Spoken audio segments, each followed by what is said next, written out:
Chapter 32. When he returned to the university for his second year, he found the place adjusted soberly to war. It seemed quieter, sadder. The number of students was smaller, and they were younger. The older ones had gone to war. The others were in a state of wild but subdued restlessness. They were careless of colleges, careers, successes. The war had thrilled them with its triumphing now. Of what use tomorrow? Of what use all labor for tomorrow? The big guns had blown all spun schemes to fragments. They hailed the end of all planned work with a fierce, a secret joy. The business of education went on half-heartedly, with an abstracted look. In the classroom, their eyes were vague upon the book, but their ears cocked attentively for alarms and excursions without. Eugene began the year earnestly as roommate of a young man who had been the best student in the Altamont High School. His name was Bob Sterling. Bob Sterling was 19 years old, the son of a widow. He was of middling height, always very neatly and soberly dressed. There was nothing conspicuous about him. For this reason, he could laugh good-naturedly, a little smugly, at whatever was conspicuous. He had a good mind. Bright, attentive, studious, unmarked by originality or inventiveness. He had a time for everything. He apportioned a certain time for preparation of each lesson, and went over it 3 times, mumbling rapidly to himself. He sent his laundry out every Monday. When in merry company, he laughed heartily and enjoyed himself, but he always kept track of the time. Presently he would look at his watch, saying, "Well, this is all very nice, but it's getting no work done," and he would go.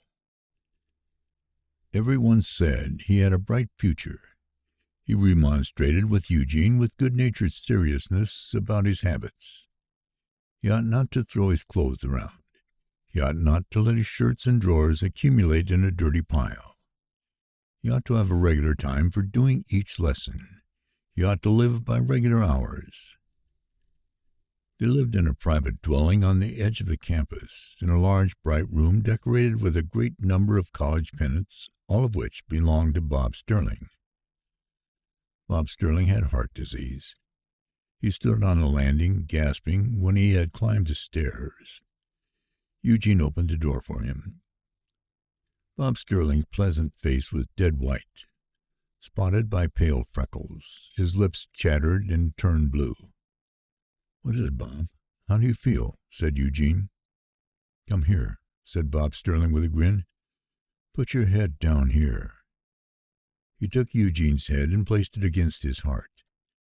The great pump beat slowly and irregularly, with a hissing respiration. "Good God!" cried Eugene. "Do you hear it?" said Bob Sterling, beginning to laugh. Then he went into the room, chafing his dry hands briskly. But he felt sick and could not attend classes. He was taken to the college infirmary, where he lay for several weeks, apparently not very ill, but his lips constantly blue, a slow pulse, and a subnormal temperature. Nothing could be done about it. His mother came and took him home. Eugene wrote him regularly, twice a week, getting in return short but cheerful messages.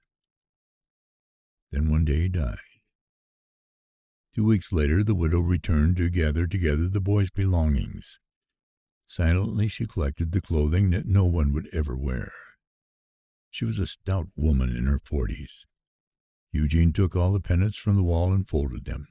She packed them in a valise and turned to go. "Here's another," said Eugene. She burst suddenly into tears and seized his hand. "He was so brave," she said, "so brave. Those last days, I had not meant to. Your letters made him so happy." She's alone now, Eugene thought. I cannot stay here, he thought, where he has been. We were here together. Always I should see him on the landing, with the hissing valve and the blue lips, or hear him mumbling his lessons. Then at night the other cot would be empty. I think I shall room alone hereafter." But he roomed the remainder of the term in one of the dormitories. He had two roommates. One, an Altamont young man who answered to the name of L.K. Duncan. The L stood for Lawrence, but everyone called him Elk. And the other, the son of an Episcopal minister, Harold Gay. Both were several years older than Eugene. Elk Duncan was 24 and Harold Gay 22. But it is doubtful whether a more precious congress of freaks had ever before gathered in two small rooms, one of which they used as a study. Elk Duncan was the son of an Altamont attorney, a small Democratic politician, mighty in country affairs. Elk Duncan was tall, an inch or two over 6 feet, and incredibly thin, or rather narrow. He was already a little bald. He had a high, prominent forehead and large, pale, bulging eyes. From that point, his long, pale face sloped backward to his chin. His shoulders were a trifle bowed and very narrow. The rest of his body had the symmetry of a lead pencil. He always dressed very foppishly in tight suits of blue flannel, with high, stiff collars, fat silken cravats, and colored silk handkerchiefs. He was a student in the law school, but he spent a large part of his time industriously in avoiding study. The younger students, particularly the freshmen, gathered around him after meals with mouths slightly ajar, feeding upon his words like manna and hungrily demanding more, the wilder his fable became. His posture toward life was very much that of the barker of a carnival sideshow, loquacious, patronizing, and cynical. The other roommate, Harold Gay, was a good soul, no older than a child. He wore spectacles which gave the only glister to the dull grayness of his face. He was plain and ugly without any distinction. He had been puzzled so long by at least 4/5 of the phenomena of existence that he no longer made any effort to comprehend them. Instead, he concealed his shyness and bewilderness under a braying laugh that echoed at all the wrong places, and a silly grin full of an absurd and devilish knowingness. His association with Elk Duncan was one of the proud summits of his life. He weltered in the purple calcium which bathed that worthy. He smoked cigarettes with a debauched leer, and cursed loudly and uneasily with the accent of a depraved clergyman. Harold, said Elk Duncan reprovingly. "Damn, son, you're getting hard. If you go on like this, you'll begin to chew gum and fritter away your Sunday school money at the movies. Think of the rest of us, please. Gene here is only a young boy, as pure as a barnyard privy, and as for me, I've always moved in the best circles and associated with only the highest class of bartenders and ladylike streetwalkers. What would your father say if he could hear you? Don't you know he'd be shocked? He'd cut off your cigarette money, son." "I don't give a damn what he'd do, Elk, nor you either," said Harold, toughly grinning. "So what the hell?" He roared as loudly as he could. There was an answering howl from the windows of the whole dormitory, cries of "Go to hell, cut it out," and ironical cheers, at which he was pleased. Scattered family drew together again at Christmas. Sense of impending disillusion, of loss and death brought them back. Surgeon at Baltimore had given no hope. He had rather confirmed Grant's death warrant. "Then how long can he live?" asked Helen. He shrugged his shoulders. "My dear girl," he said, "I have no idea. The man's a miracle. Do you know that he's Exhibit A here? Every surgeon in the place has had a look. How long can he last? I'll swear to nothing. I no longer have any idea. When your father left here the first time, after his operation, I never expected to see him again. I doubted if he would last the winter through. But he's back again. He may be back many times. Can you help him at all? Do you think the radium does any good? I can give him relief for a time. I can even check the growth of the disease for a time. Beyond that, I can do nothing. But his vitality is enormous.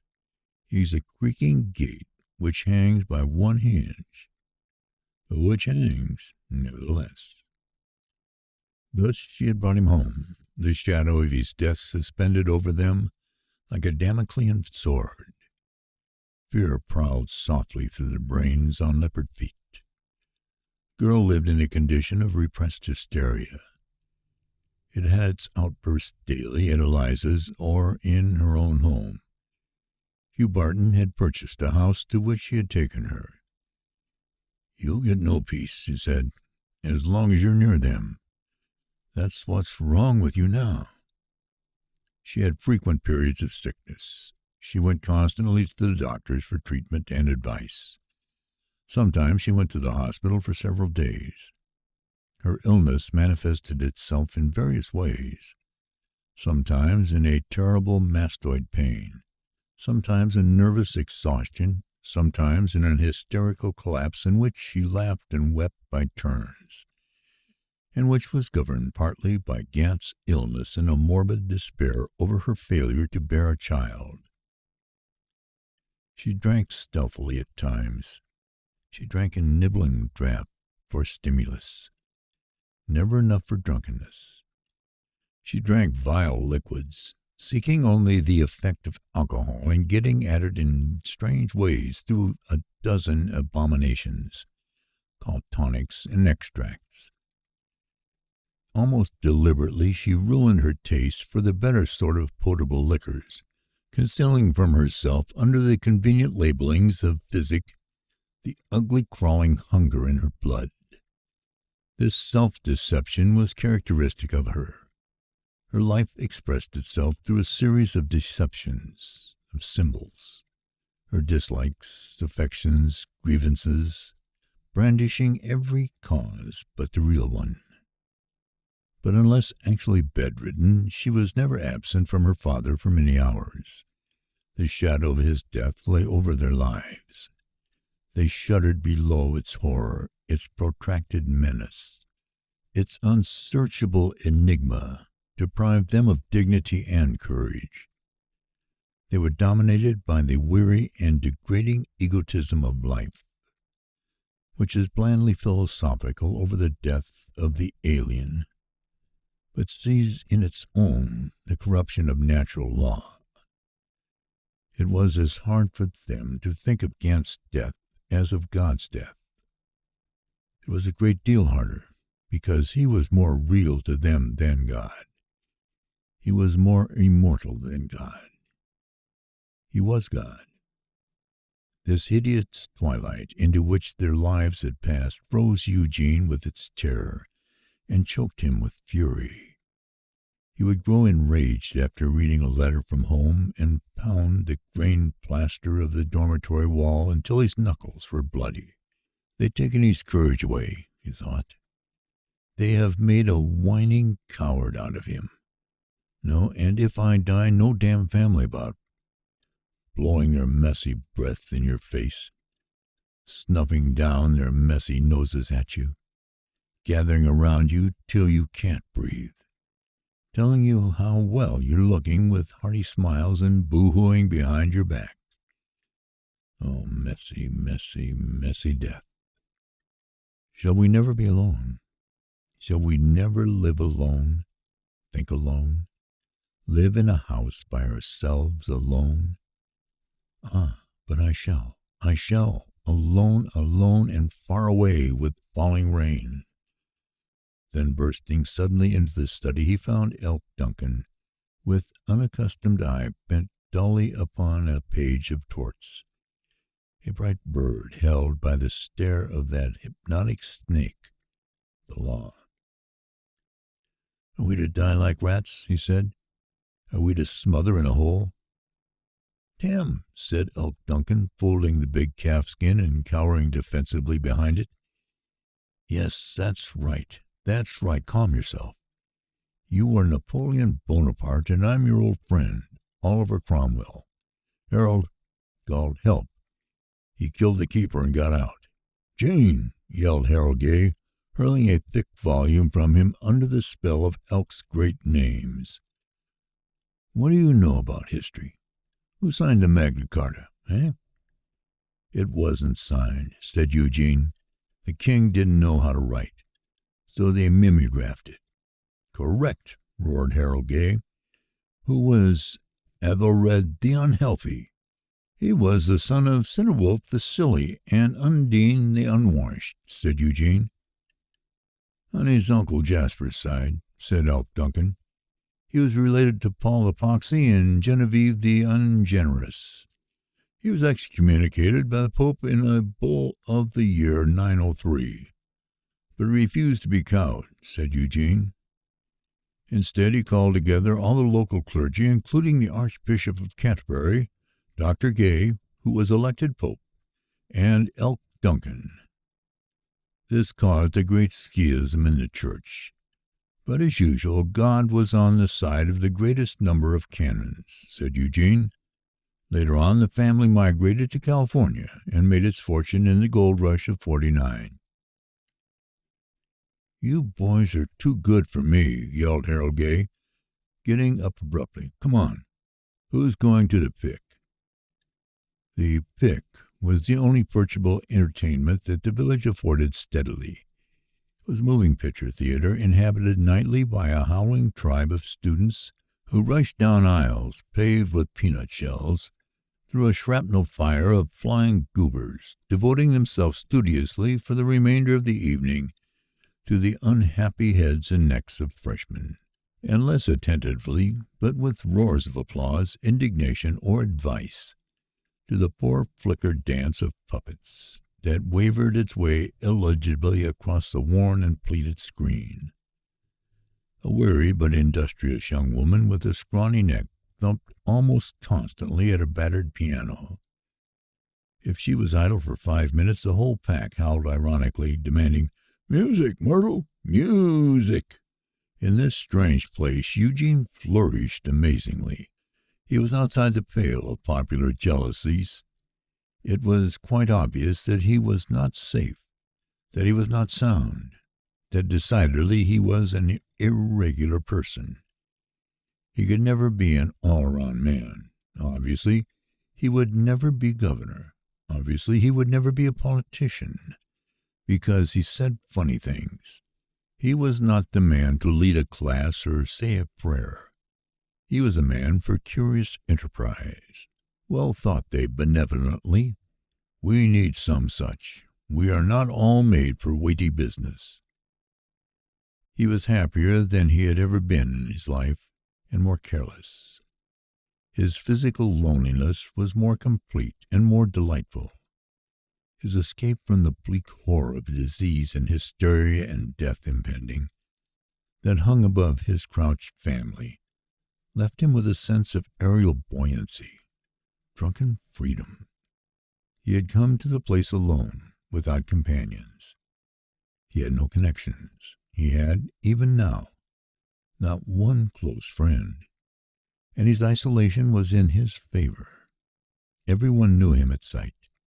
Everyone called him by name and spoke to him kindly. He was not disliked. He was happy, full of expansive joy. He greeted everyone with enthusiastic gusto. He had a vast tenderness and affection for the whole marvelous and unvisited earth that blinded his eyes. He was closer to a feeling of brotherhood than he had ever been, and more alone. He was filled with a divine indifference for all appearance. Joy ran like a great wine through his young expanding limbs. He bounded down the paths with wild cries in his throat, leaping for life like an apple, trying to focus the blind desire that swept him apart, to melt down to a bullet all of his formless passion, and so slay death, slay love. He began to join. He joined everything. He had never belonged to any group before, but now all groups were beckoning him. He had without much trouble won a place for himself on the staff of the college paper and the magazine. The small beginning trickle of distinctions widened into a gushet. It began to sprinkle. Then it rained.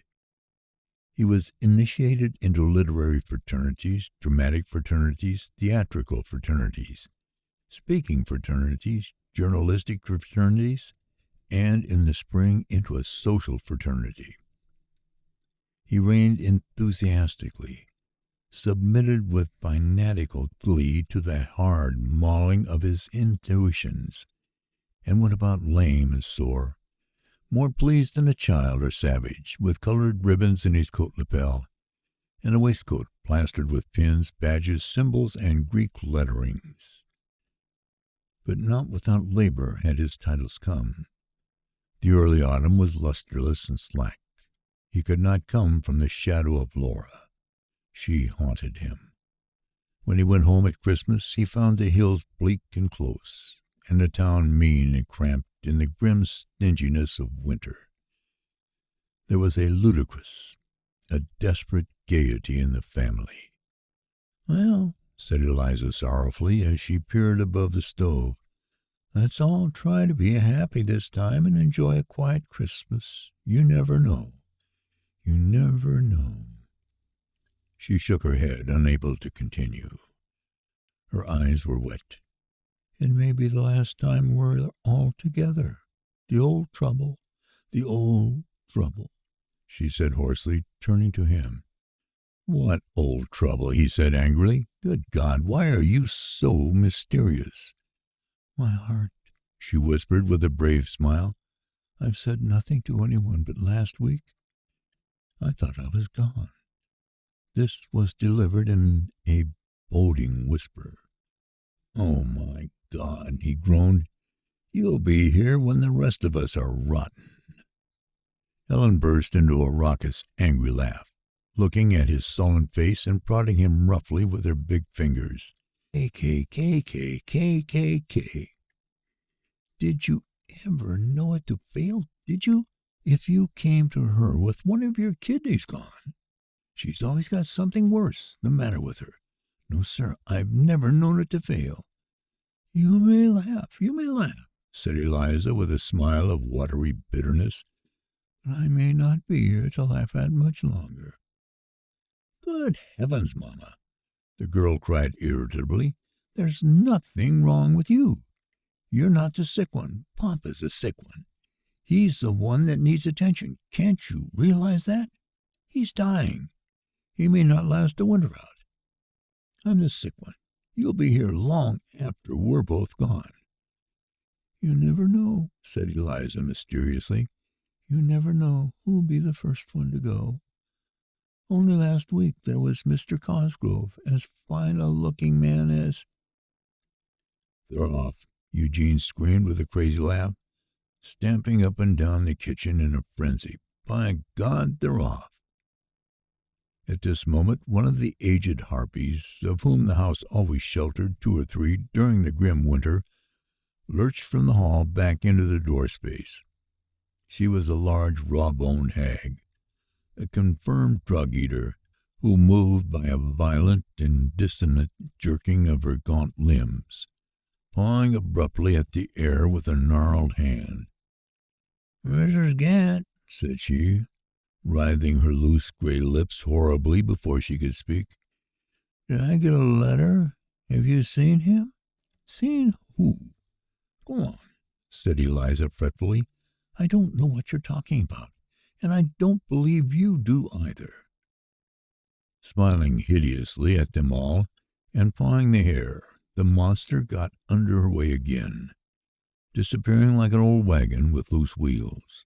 Helen began to laugh hoarsely as Eugene's face hung forward with mouth half open, in an expression of sullen stupefaction. Eliza laughed too, shyly rubbing her nose-wing with a finger. "How thou?" she said. "I believe she's crazy. She takes dope of some sort, that's certain. Makes my flesh crawl when she comes around." "Then why do you keep her in the house?" said Helen resentfully. "Good heavens, Mama! You could get rid of her if you wanted to." "Poor old Jean," she said, beginning to laugh again. "You always catch it, don't you?" "The time draws near the birth of Christ," said he piously. She laughed then, with abstracted eyes, plucked vaguely at her large chin. His father spent most of the day staring vacantly into the parlor fire. Miss Florrie Mangle, the nurse, gave him the morbid comfort of her silence. She rocked incessantly before the fire, 30 heel taps to the minute, with arms tight folded on her limp breasts. Occasionally she talked of death and disease. Gant had aged and wasted shockingly. His heavy clothes wound round his feeble shanks. His face was waxen and transparent. It was like a great beak. He looked clean and fragile. The cancer, Eugene thought, flowed in him like some terrible but beautiful plant. His mind was very clear, not doting but sad and old. He spoke little, with almost comical gentleness, but he ceased to listen almost as soon as one answered. "How you been, son?" he asked. "Getting along all right?" "Yes, I'm a reporter on the paper now. I may be managing editor next year. I have been elected to several organizations," he went on eagerly, glad of the rare chance to speak to one of them about his life. But when he looked up again, his father's stare was fixed sadly in the fire. The boy stopped in confusion, pierced with a bitter pain. "That's good," said Gant, hearing him speak no more. "Be a good boy, son. We're proud of you."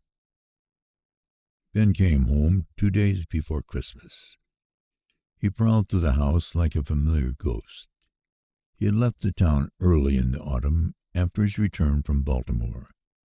For 3 months he had wandered alone through the South, selling to the merchants in small towns space for advertisements upon laundry cards. How well this curious business succeeded he did not say. He was scrupulously neat, but threadbare and haggard, and more fiercely secretive than ever. He had found employment at length upon a newspaper in a rich tobacco town of the Piedmont. He was going there after Christmas. He had come to them, as always, bearing gifts. Luke came in from the Naval School at Newport on Christmas Eve. They heard his sonorous tenor shouting greetings to people in the street. He entered the house upon a blast of air. Everyone began to grin. "Well, here we are. The Admiral's back, Papa. How's the boy? Well, for God's sake," he cried, embracing Gant and slapping his back. "I thought I was coming to see a sick man. You're looking like flowers that bloom in the spring." "Pretty well, my boy. How are you?" said Gant with a pleased grin. "Couldn't be better, Colonel. Jean, how are you, old scout? Good?" he said without waiting for an answer. Well, well, if it isn't old Baldy," he cried, pumping Ben's hand. "I didn't know whether you'd be here or not." "Mama, old girl," he said, as he embraced her. "How are they doing? Still hitting on all 6? Fine." He yelled before anyone could reply to anything. "Why, son, what on earth?" cried Eliza, stepping back to look at him. "Have you done to yourself? You walk as if you are lame." He laughed idiotically at sight of her troubled face and prodded her. Well, I got torpedoed by a submarine," he said. "Oh, it's nothing," he added modestly. "I gave a little skin to help out a fellow in the electrical school." "What?" Eliza screamed. "How much did you give?" "Only a little 6-inch strip," he said carelessly. "Boy was badly burned. A bunch of us got together and chipped in with a little hide." "Mercy," said Eliza. "You'll be lame for life. It's a wonder you can walk." "He always thinks of others, that boy," said Gant proudly. He'd give you his heart's blood." The sailor had secured an extra valise and stocked it on the way home with a great variety of beverages for his father. There were several bottles of Scotch and rye whiskies, 2 of gin, 1 of rum, and 1 each of port and sherry wine. Every one grew mildly convivial before the evening meal. "Let's give the poor boy a drink," said Ellen. "It won't hurt him." "What, my baby? Why, son, you wouldn't drink, would you?" Eliza said playfully. "Wouldn't he?" said Ellen, prodding him. "Ho, ho, ho!" She poured him out a swift draught of Scotch whiskey. "There," she said cheerfully, "that's not going to hurt him." "Son," said Eliza gravely, balancing her wine-glass, "I don't want you ever to acquire a taste for it." She was still loyal to the doctrine of the good major. "No," said Gant, "it'll ruin you quicker than anything in the world if you do." "You're a goner, boy, if that stuff ever gets you," said Luke. "Take the fool's advice."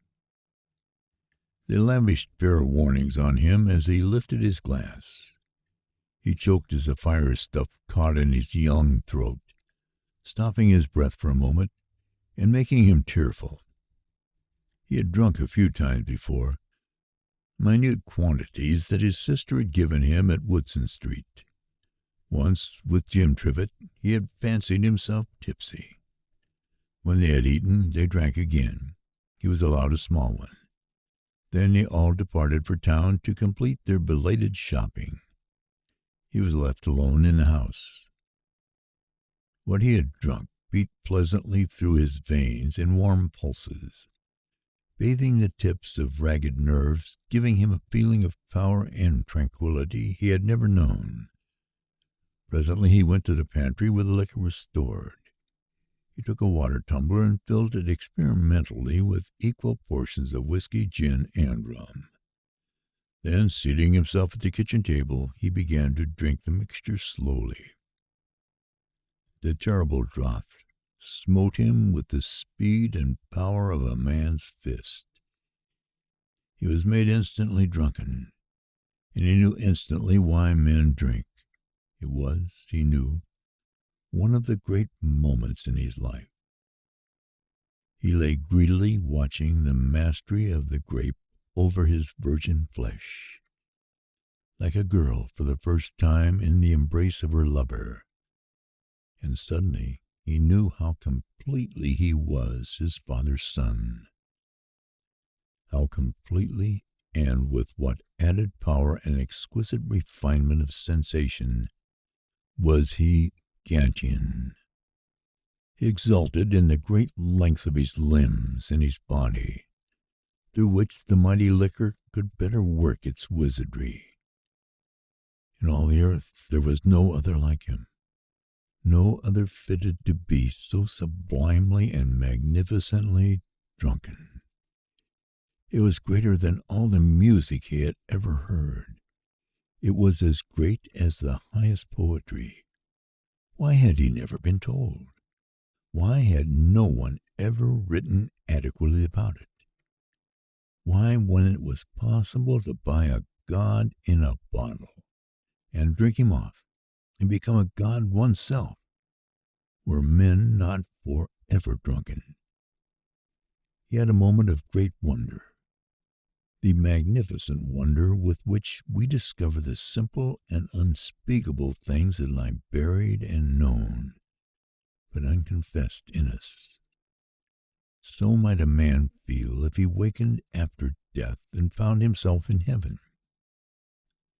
Then a divine paralysis crept through his flesh.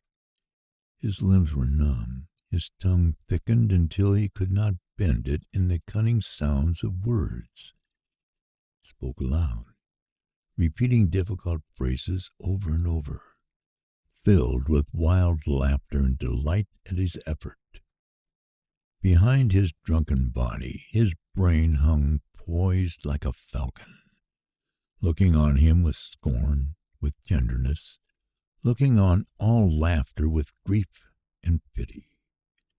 There lay in him something that could not be seen and could not be touched, which was above and beyond him. An eye within an eye, a brain above a brain. The stranger that dwelt in him and regarded him and was him, and that he did not know. But thought he, I'm alone now in this house. If I can come to know him, I will. He got up and reeled out of the alien presences of light and warmth in the kitchen. He went out into the hall, where a dim light burned and the high walls gave back their grave, damp chill. This, he thought, is the house. He sat down upon the hard mission settle and listened to the cold drip of silence. This is the house in which I have been an exile. There is a stranger in the house, and there's a stranger in me. O house of Adamatus, in whom, although I was a god, I have endured so many things. Now, house, I am not afraid. No ghost need fear come by me. If there's a door in silence, let it open. My silence can be greater than your own, and you who are in me and who I am, come forth beyond this quiet shell of flesh that makes no posture to deny you. There is none to look at us. Oh, come, my brother and my lord, with unbent face. If I had 40,000 years, I should give all but the 90 last to silence. I should grow to the earth like a hill or a rock, unweave the fabric of nights and days, unwind my life back to my birth, subtract me into nakedness again, and build me back with all the sums I have not counted. Or let me look upon the living face of darkness. Let me hear the terrible sentence of your voice. There was nothing but the living silence of the house. No doors were opened. Presently he got up and left the house. He wore no hat or coat. He could not find them. The light was blanketed in a thick stream of mist. Sounds came faintly and cheerfully. Already the earth was full of Christmas. He remembered that he had bought no gifts. He had a few dollars in his pocket. Before the shops closed, he must get presents for the family. Bareheaded, he set off for town. He knew that he was drunk and that he staggered, but he believed that with care he could hide his state from anyone who saw him. He straddled the line that ran down the middle of the concrete sidewalk, keeping his eyes fixed on it and coming back to it quickly when he lurched away from it. When he got into the town, the streets were thronged with late shoppers. An air of completion was on everything. The people were streaming home to Christmas. He plunged down from the square into the narrow avenue, going in among the staring passers-by. He kept his eye hotly on the line before him. He did not know where to go. He did not know what to buy. As he reached the entrance to Wood's Pharmacy, a shout of laughter went up from the lounging bulls. The next instant he was staring into the friendly, grinning faces of Julius Arthur and Van Yeats. "Where the hell do you think you're going?" said Julius Arthur. He tried to explain. A thick jargon broke from his lips. "He's cockeyed drunk," said Van Yeats. "You look out for him, Van," said Julius. "Get him in a doorway, so none of his folks will see him. I'll get the car."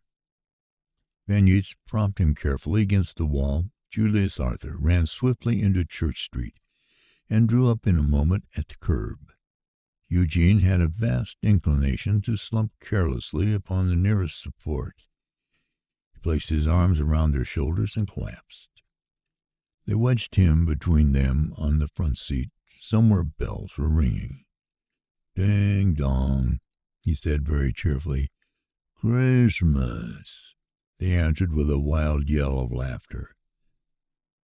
The house was still empty when they came to it. They got him out of the car and staggered up the steps with him. He was sorry enough that their fellowship was broken. "Where's your room, Jean?" said Julius Arthur, panting as they entered the hall. "This one's as good as any," said Van Yates. The door of the front bedroom opposite the parlor was open. They took him in and put him on the bed. "Take off his shoes," said Julius Arthur. They unlaced them and pulled them off. "Is there anything else you want, son?" said Julius. He tried to tell them to undress him, put him below the covers, and close the door in order to conceal his defecation from his family. But he had lost the power of speech. After looking and grinning at him for a moment, they went out without closing the door. When they had gone, he lay upon the bed, unable to move. He had no sense of time, but his mind worked very clearly. He knew that he should rise, fasten the door, and undress. But he was paralyzed. Presently the Gants came home. Eliza alone was still in town, pondering over gifts. It was after 11 o'clock. Gant, his daughter, and his 2 sons came into the room and stared at him. When they spoke to him, he blurred helplessly. "Speak! Speak!" yelled Luke, rushing at him and choking him vigorously. "Are you dumb, idiot? I shall remember that," he thought. "Have you no pride? Have you no honor? Has it come to this?" The sailor rode dramatically, striding around the room. "Doesn't he think he's hell, though?" Eugene thought. He could not fashion words, but he could make sounds, ironically in the rhythm of his brother's moralizing. Ta-ta-ta-ta-ta-ta-ta-ta-ta-ta-ta, he said with accurate mimicry. Helen, loosening his collar, bent over him laughing. Ben grinned swiftly under a cleft scowl. "Have you know this? Have you know that? Have you know this? Have you know that?" He was cradled in her rhythm. "No, ma'am, we've run out of honor today, but we have a nice fresh lot of self-respect." "Ah, be quiet," Ben muttered. "No one's dead, you know." "Go heat some water," said Gant professionally. "He's got to get it off his stomach." He no longer seemed old. His life, in a marvelous instant, came from its wasting shadow. It took on a hale sinew of health and action. "Save the fireworks," said Helen to Luke as she left the room. "Close the door. For heaven's sake, try to keep it from Mama if you can." This is a great moral issue, thought Eugene. He began to feel sick. Helen returned in a very few minutes with a kettle of hot water, a glass, and a box of soda. Gant fed him the solution mercilessly until he began to vomit. At the summit of his convulsion, Eliza appeared. He lifted his sick head dumbly from the bowl and saw her white face at the door and her weak brown eyes that could take on so much sharpness and sparkle when her suspicion was awakened. "What is it?" said Eliza. But she knew, of course, instantly what it was. "What say?" she asked sharply. No one had said anything. He grinned feebly at her, tickled above his nausea and grief, at the palpable assumption of blind innocence which always heralded her discoveries. Seeing her thus, they all laughed. "Oh, my Lord," said Helen, "here she is. We were hoping you wouldn't get here till it was over. Come and look at your baby," she said with a good-humored snicker, keeping his head comfortably supported on the palm of her hand.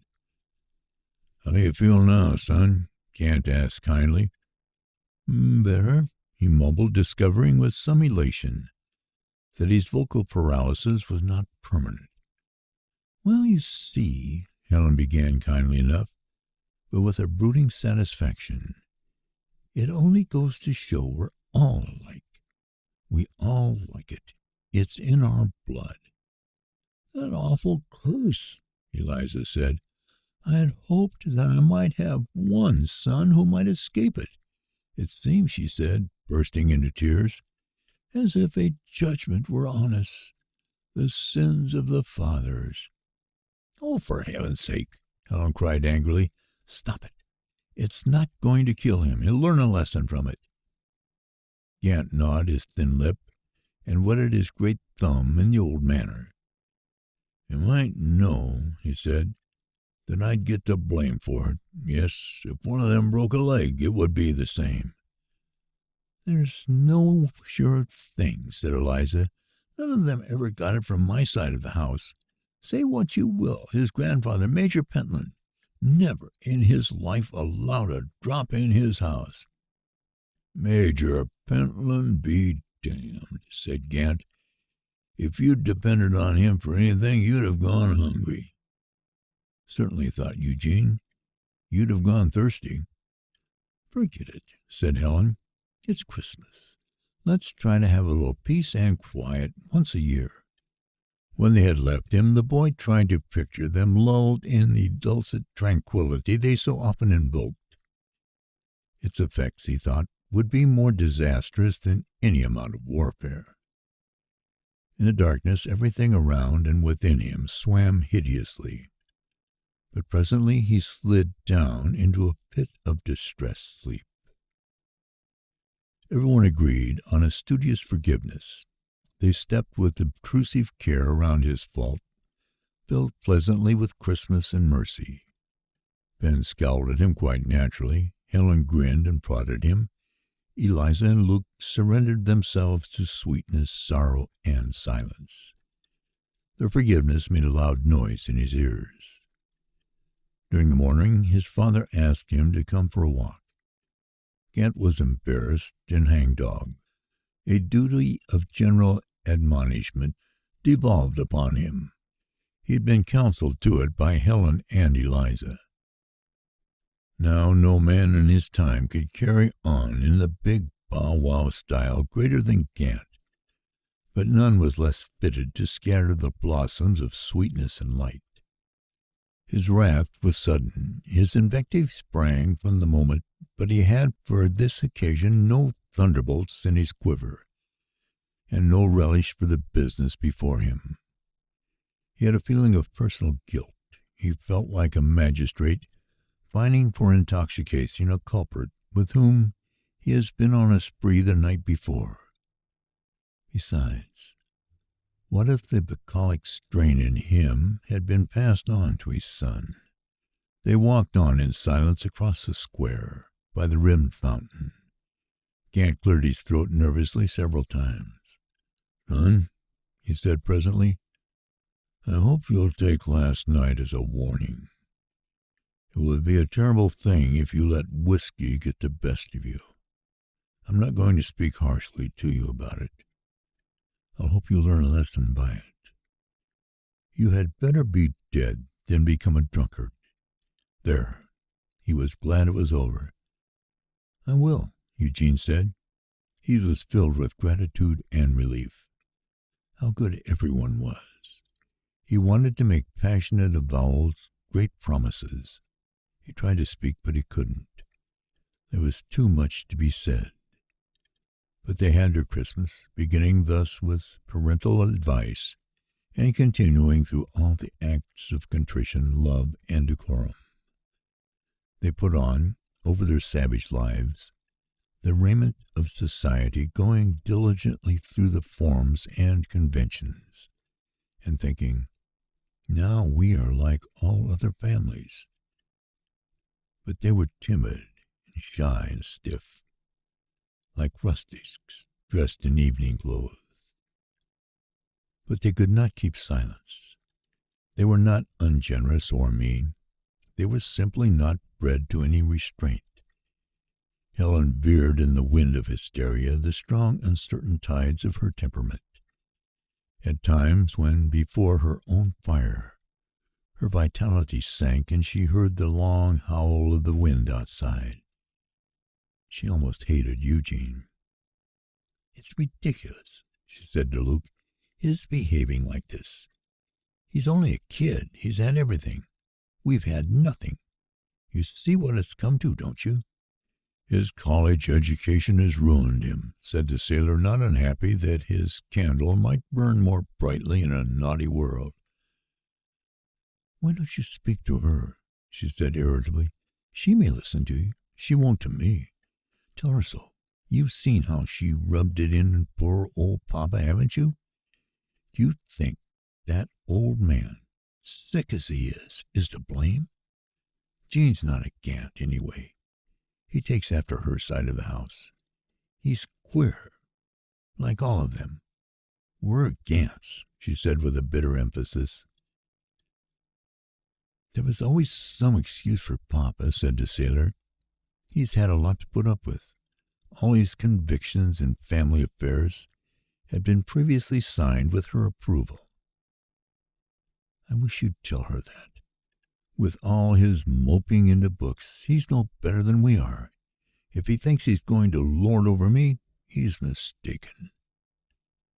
I'd like to see him try when I'm around, said Luke grimly. The boy was doing a multiple penance. He had committed his first great wrong in being at once so remote from them and so near to them. His present trouble was aggravated by the cross-complication of Eliza's thrusts at his father, and the latent but constantly awakening antagonism of his mother and daughter. In addition, he bore directly Eliza's nagging and carping attack. All this he was prepared for. It was the weather of his mother's nature. She was as fond of him as any of them, he thought. And the hostility of Helen and Luke was something implacable, unconscious, fundamental, that grew out of the structure of their lives. He was of them. He was recognizably marked. But he was not with them, nor like them. He had been baffled for years by the passionate enigma of their dislike. Their tenders of warmth and affection, when they came, were strange to him. He accepted them gratefully and with a surprise he did not wholly conceal. Otherwise, he had grown into a shell of sullenness and quiet. He spoke little in the house. He was wearing ragged from the affair and its consequences. He felt he was being unfairly dealt with. But as the hammering went on, he drew his head bullishly down and held his tongue, counting the hours until his holiday should end. He turned silently to Ben. He should have turned nowhere. But the trusted brother, frayed and bitter on his own accord, scowled bitterly and gave him the harsh weight of his tongue. This finally was unendurable. He felt betrayed, utterly turned against and set upon. The outbreak came 3 nights before his departure as he stood tense and stolid in the parlor. For almost an hour, in a savage monotone, Ben had tried deliberately, it seemed, to goad him to an attack. He listened without a word, smothering in pain and fury, and enraging by his silence the older brother, who was finding a vent for his own alien frustration. And don't stand there scowling at me, you little thug. I'm telling you for your own good. I'm only trying to keep you from being a jailbird, you know. The trouble with you, said Luke, is that you have no appreciation for what's been done for you. Everything's been done for you, and you haven't sense enough to appreciate it. Your college education has ruined you. The boy turned slowly on Ben. All right, Ben, he muttered. That's enough now. I don't care what he says, but I've had enough of it from you. This was the admission the older one had wanted.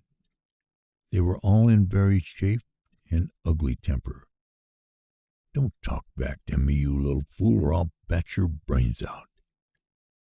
The boy sprang at his brother like a cat, with snarling cry. He bore him backward to the floor as if he were a child, laying him down gently and kneeling above him because he had been instantly shocked by the fragility of his opponent and the ease of his advantage. He struggled with such mixed rage and shame as those who try quietly to endure the tantrum of a trying brat. As he knelt above Ben, holding his arms pinned, Luke fell heavily on his back, uttering excited cries, strangling him with one arm and cuffing awkwardly with the other. "All right, Ben," he chattered. "You grab his legs." A free scrimmage upon the floor followed, with such a clatter of upset scuttles, fire irons, and chairs that Eliza was brought at a fast gallop from the kitchen. "Mercy!" she shrieked as she reached the door. "They'll kill him!" But although being subdued in the proud language of an older South, defeated, sir, but never beaten, Eugene was doing very well for his age and continued to chill the spines of his enemies with strange noises in his larynx, even after they had all clambered panting to their feet. "I think he's gone crazy," said Luke. "He's jumped on us without a word of warning." The hero replied to this with a drunken roll of the head, a furious dilation of the nostrils, and another horrible noise in his throat. "What's to become of us?" wept Eliza. "When brother strikes brother, it seems that the smash-up has come." She lifted the padded armchair and placed it on its legs again. When he could speak, Eugene said quietly to control the trembling of his voice, "Sorry I jumped on you, Ben. He said to the excited sailor, "jumped on my back like a coward, but I'm sorry for what's happened. I'm sorry for what I did the other night, and now. I said so, and you wouldn't leave me alone. You've tried to drive me crazy with your talk. And I didn't," he choked. "I didn't think you'd turn against me as you have. I know what the others are like. They hate me." "Hate you?" cried Luke excitedly. "For God's sake, you talk like a fool. We're only trying to help you for your own good. Why should we hate you?" "Yes, you hate me," Eugene said, "and you're ashamed to admit it. I don't know why you should, but you do. You wouldn't ever admit anything like that, but it's the truth. You're afraid of the right words. But it's been different with you," he said, turning to Ben. "We've been like brothers.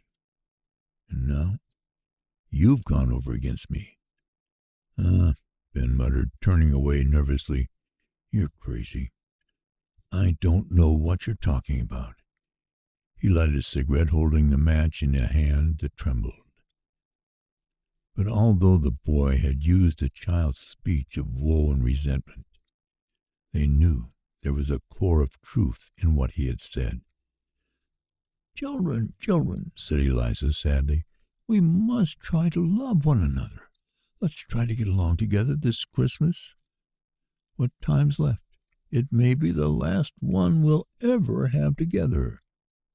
She began to weep. "I've had such a hard life," she said. "It's been strife and turmoil all the way. It does seem I deserve a little peace and happiness now." They were touched with the old bitter shame. They dared not look at one another, but they were awed and made quiet by the vast riddle of pain and confusion that scarred their lives. "No one," Luke began quietly, "has turned against you. We want to help you, to see you amount to something. You're the last chance. If booze gets you the way it has the rest of us, you're done for." The boy felt very tired. His voice was flat and low. He began to speak with the bluntness of despair. What he said had undebatable finality. "And how are you going to keep booze from getting me, Luke?" he said. "By jumping on my back and trying to strangle me? That's on a level with every other effort you've ever made to know me." "Oh," said Luke ironically, "you don't think we understand you?" "No," Eugene said quietly. I don't think you do. You know nothing whatever about me. I know nothing about you, or any of you. I have lived here with you for 17 years, and I'm a stranger. In all that time, have you ever talked to me like a brother? Have you ever told me anything of yourself? Have you ever tried to be a friend or a companion to me? I don't know what you want, Luke answered, but I thought I was acting for the best. As to telling you about myself, what do you want to know? Well, said Eugene slowly, you're 6 years older than I am. You've been away to school. You've worked in big cities. And you are now enlisted in the United States Navy. Why do you always act like God Almighty? He continued with rankling bitterness. I know what sailors do. You know better than I am. What about liquor? What about women? That's no way to talk before your mother, said Luke sternly. No, son, said Eliza in a troubled voice. I don't like that way of talking. Then I won't talk like that, Eugene said. But I have expected you to say that. We do not want to be told what we know. We do not want to call things by their names, although we're willing to call one another bad ones. We call meanness, nobility, and hatred honor. The way to make yourself a hero is to make me out a scoundrel. You won't admit that either, but it's true. Well then, Luke, we won't talk of the ladies, black or white, you may or may not know, because it would make you uncomfortable. Instead, you can keep on being God, and I'll listen to your advice like a little boy in Sunday school. But I'd rather read the 10 Commandments where it's written down shorter and better. Son, said Eliza again with her ancient look of trouble and frustration, we must try to get on together. No, he said, alone. I have done an apprenticeship here with you for 17 years, but it is coming to an end. I know now that I shall escape.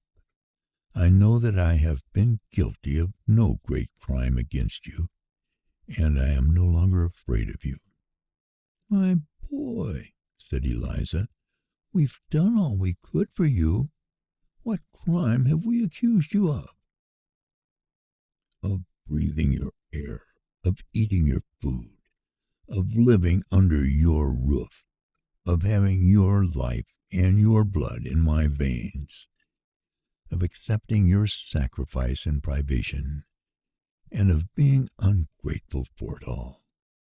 We should all be thankful for what we have, said Luke sententiously.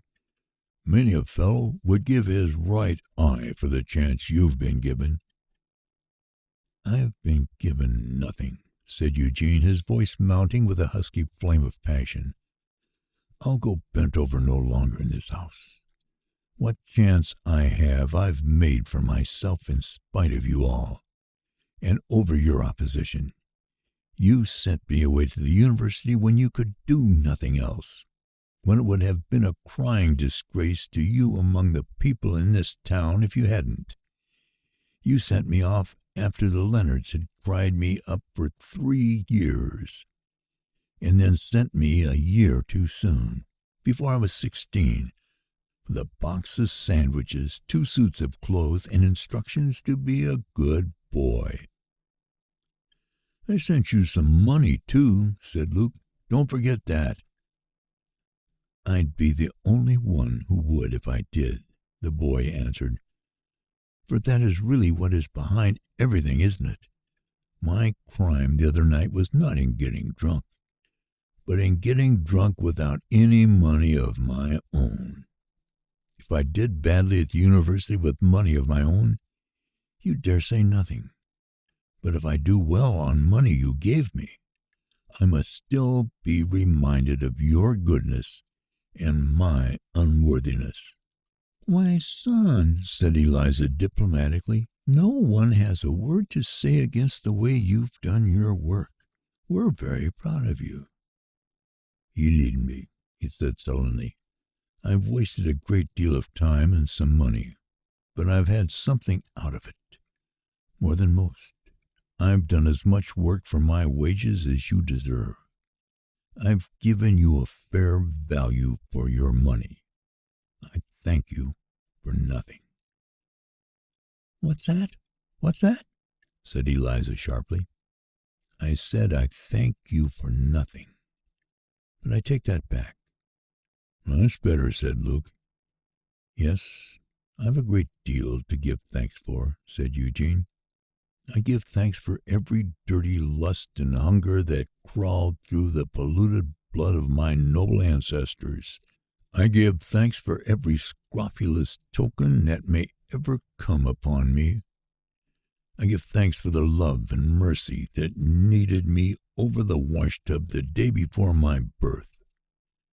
I give thanks for the country slut who nursed me and let my dirty bandage fester across my navel. I give thanks for every blow and curse I had from any of you during my childhood, for every dirty cell you ever gave me to sleep in, for the 10 million hours of cruelty or indifference, and the 30 minutes of cheap advice. Unnatural, Eliza whispered. unnatural, son. You will be punished if there is a just God in heaven. Oh, there is, I'm sure there is, cried Eugene. Because I have been punished.